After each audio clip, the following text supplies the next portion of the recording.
Moon is rusting, and the reason why is a mystery. There was a spacecraft orbiting the moon called Chandrayaan-1, and it had a tool on it that mapped mineralogy on the moon. And when it looked close enough near the poles, it saw something called hematite. Hematite is a form of iron oxide, or rust.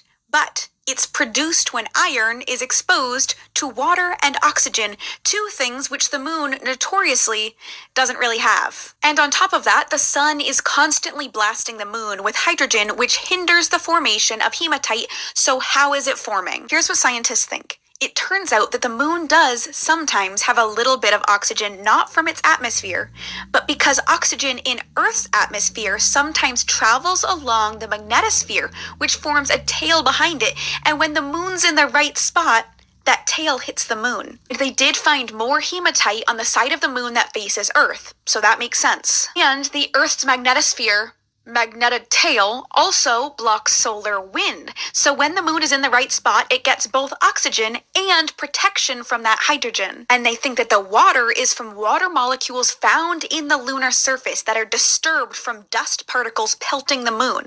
So when there's that disturbance and the moon is in the right spot in the magnetotail, the moon rusts. The moon